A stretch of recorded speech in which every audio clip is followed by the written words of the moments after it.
Hot continues, and now we are very pleased to have on the line with us Wendy Rogers, candidate for U.S. Congressional District Number 9. Welcome to Hot, Wendy. Thank you, John. It's an honor to be on the show. The late, great Tip O'Neill is quoted with many things, but the most famous of which he's said is, all politics is local, and when it boils down to what's happening in the country, there's little we can do other than to focus on local politics. You're in the midst of this campaign, and there are many who know you, but some who don't. Your background, a little bit of what has brought Wendy Rogers to this point and this point of prominence.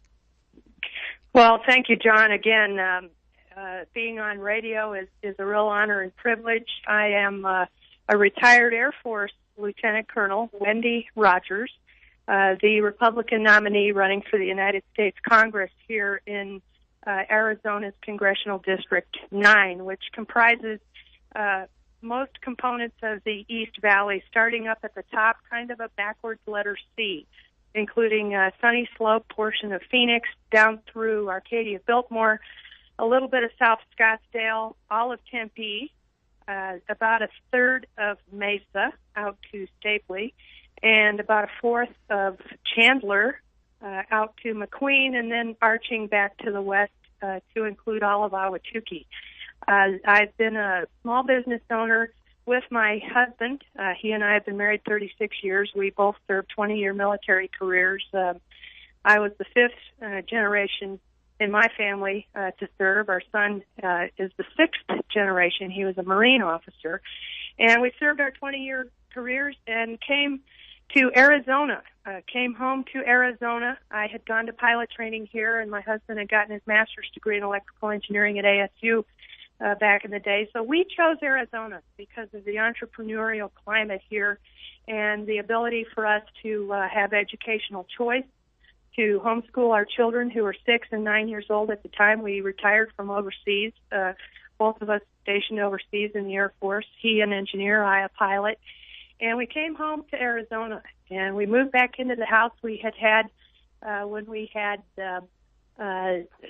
been here for pilot training. And we homeschooled our kids and started our business, which is a home inspection business. And we have numerous employees. We, as most of the audience who's ever been through the home buying process knows, that the home inspection is a fundamental element of the home buying process, and that's a state certificate. And so my employees perform the home inspection, and we've been doing that for about 18 years. It's a franchise, and we operate out of an office building complex here on Rural Road in Tempe, which we bought and recently paid off by living very frugally. And our children are grown now, and we have grandchildren. And I guess to summarize, why am I running for office? I want to serve my country. And I feel as though we are losing many things that we hold dear. One is having your earnings be dependent on how hard you work. And we work very hard in our business, and we don't have a real high profit margin, but we have our employees take the jobs first. And my husband is the last one to take the jobs. We take care of our employees. We embrace that. We're excited to get up every morning because we own our own business. And it's been a long haul. We've weathered the ups and downs of the real estate industry, but it's wonderful to live in Arizona. And I want to embrace that. 7 out of 10 jobs are from small business. And then family. You know, we've raised 2 children. We have 2 grandchildren. We want to leave this country in as good or better shape economically and national defense-wise as what we had it when we were growing up. Education. You know, I homeschooled the kids. They then went to charter school, and then both are graduates of Barrett Honors at ASU. I'm all about educational choice and having that be a local decision by the parents and the local municipality. So those are kind of my 4 hallmarks of who I am and why I'm running. You know, family, my military background of service, education, and of course, I epitomize economy and jobs as a small business owner. Wendy, your political ideology has been molded to a large extent by your fundamental values, by your experience as a member of the armed forces, and of course your background in the social science world. Tell us about that soft part of your background. Well, that's a great question. I started out in the Air Force as a clinical psychiatric social worker. I have a master's degree in social work, MSW. I came into the Air Force working in the mental health clinic in the military, and for 3 years treated couples, individuals, groups, families. And you're right, that did kind of mold me in terms of being a listener, being a leader, and helping people arrive at constructive ways to be able to stand on their own 2 feet. And that then formed, I guess you could say, the basis from which I later have owned a small business. And, of course, after being a social worker, I then became one of the first women pilots in the Air Force, which, of course, was a challenging life. And but I was honored to do that. Where else than the United States of America can a young woman join the military, treat patients, and then become a pilot and fly transport jets all over the world, and have a family and be deployed overseas half that career with her husband, and come home and then open a business? These are precious attributes that I embrace, and I want all Americans to be able to embrace. And I want government to get out of the way so that we can do those things. So looking at the remarkable things that have formed your persona and your perspective on what needs to be done, specifically for business to thrive, what can be done to bolster confidence in terms of regulations, resources, and so on, and how quickly can that be achieved to continue this turnaround? What we need to do is send people to Congress who have the backbone and the resolve to sunset so many of these regulations that get in the way of small business.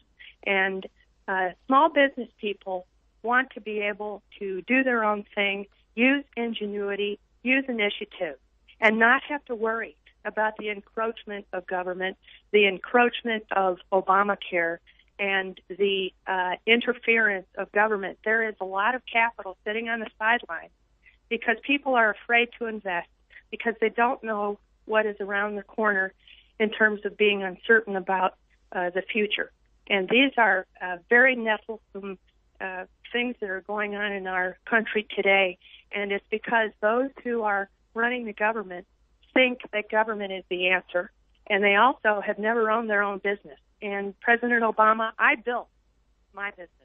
I've been endorsed by the National Federation of Independent Businesses. That was probably the best endorsement as far as how well worded it was, and that's on my wendyrogers.org website, which clearly shows what I bring to the table in terms of business leadership. Wendyrogers.org, if I may say again, is my website where people can go to see my various stands. The business of education is something that you have a passion for. It's something that is of great significance in Arizona. We'll be picking that up when we come back from the break upcoming. We have less than a minute. In a nutshell, though, looking at education from the perspective of a parent, from someone who is very likely going to be in a position to influence large policies, is the trend of education in the right direction? I say the trend meaning the quality and, of course, the cost.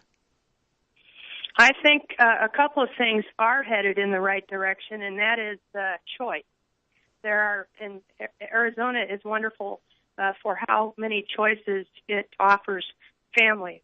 What does trouble me, however, is that standards seem to be watered down, and you have people graduating from high school who are at a very low reading level and a low competence and competitive level vis-a-vis the rest of the world. So what we need to do is have the market, which is choice, work together with education to improve education.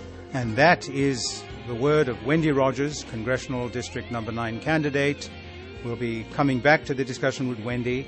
This is Hot, the nicest kind of radioactivity, and we'll be back on Money Radio 1510 and 99.3 FM.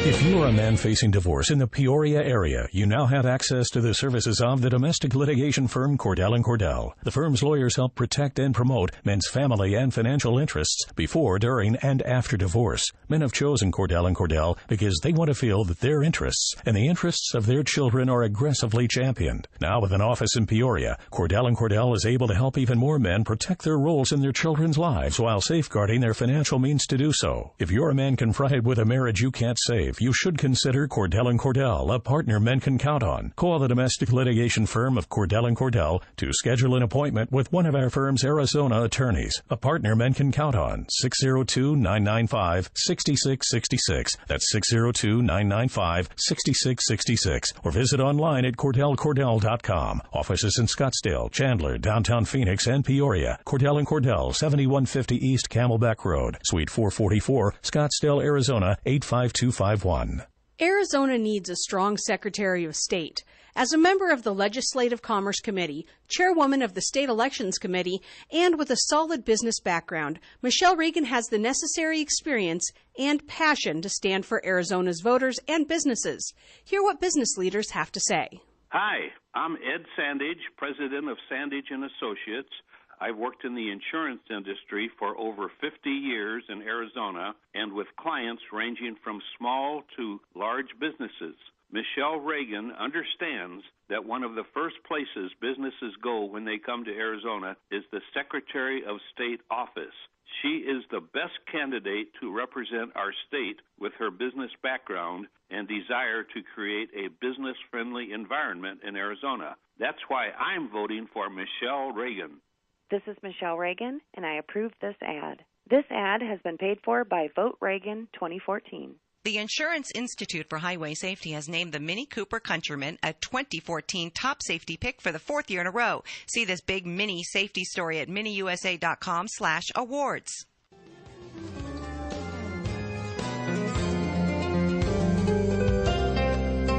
Now back to Happiness, Opportunity, and Technology with host John Barnabas. Here's John.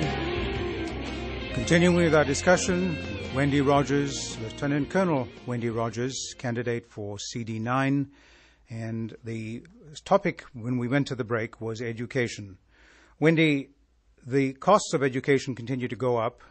There's always the clamor for more money, and the returns are highly, highly vague at the very best.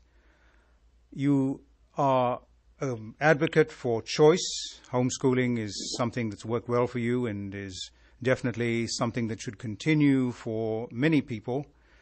Those that really don't have the resources to do homeschoolings have to turn to institutions, whether they be charter schools or public schools. In the larger sense, these kinds of institutions proliferate in trade schools, in colleges, and there's the clamor for more and more money. Is there enough money in circulation to really address this?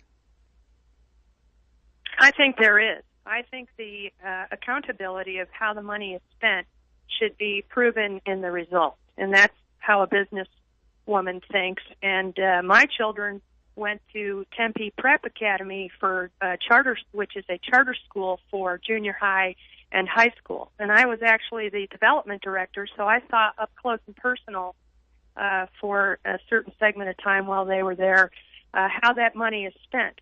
The charter school movement is a wonderful vehicle where the spending by the state, by the way, not the feds, the state, is on a per pupil basis versus one big sum of money for a big box public school. Keep in mind the charter school is a public school. And in this case, again, the market influenced how popular Tempe Prep became, and it has become so successful, and the Great Heart schools, greatheartsaz.org, are the schools that flowered from the Tempe Prep model, have all been very highly sought after. Again, these are liberal arts, junior high, high school type schools. What about East Valley Institute of Technology, a wonderful vehicle that high schools partner with, so that high school students half day can go learn a trade, so that when they graduate, they are marketable. Students should be able to afford college. Not every student wants to go to college, so there should be alternatives that the government has a part in terms of subsidizing that makes it affordable for students to attend. Both of my children went to ASU. However, in the case of our younger child, who's now 24, her tuition went up during the 4 years she was at ASU. It went up exponentially, so that the small scholarship she had at the beginning just made a dent by the time she had finished. And this is very troublesome, because when a student starts college and the costs rise so dramatically over just a 4-year time span, you have to ask yourself, what are we getting in return? Is the bang for the buck there? And I would submit to you that that needs to be more closely examined. On the immigration issue, there's an impasse. There's likelihood of executive action. What's your proposed solution? How is this going to be resolved? And is there a way of making perhaps everyone a little less unhappy about the outcome? Well, we are a nation of laws, John. And I look at this as a national security problem. And I think more and more people, especially in my district, this notion of it being a national security problem has really caught the minds and consciousness of the voting electorate. We have a border that is porous, where Ebola can come across, where third world nations who would do us harm can send people across. We have no accounting for who they are. And I interestingly took a flight back east, and I sat next to 2 Border Patrol agents. And we talked for a very long time. This was about 2, 3, 4 months ago. And their hands are tied.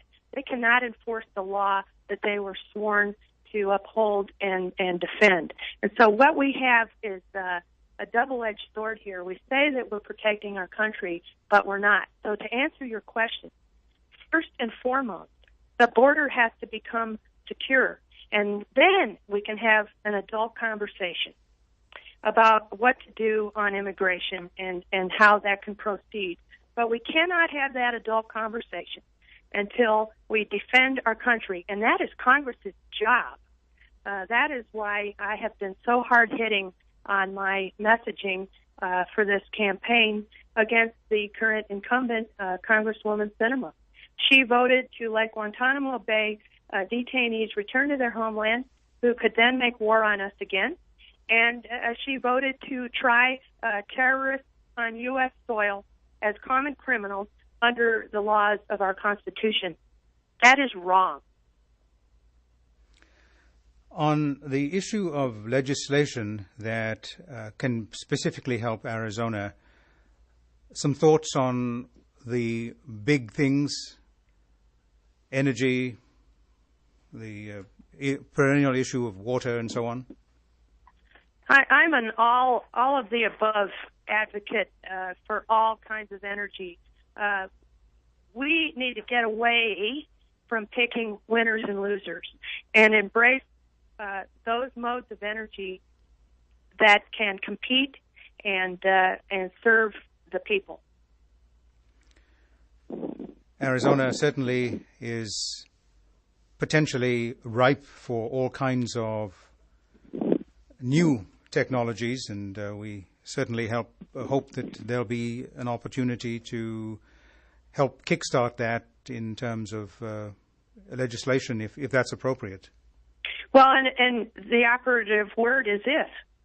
The government really, in my estimation, needs to get out of the way so the market can work. And the tech corridor right here in my own district in Chandler is the prime example of that. Those are industries like Intel. We've had volunteers here on the campaign who work at Intel.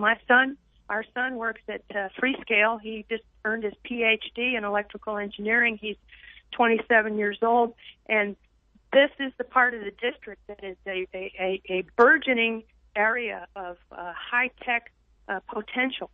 So the more government can get out of the way to enable this potential to flourish is what I'm all about.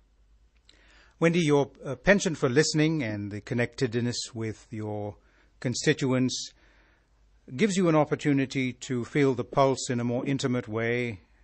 Can you think of a way in which you can estimate the satisfaction that the district might have if you were in a position of being the congressional representative, how you would gauge their satisfaction and ultimately happiness?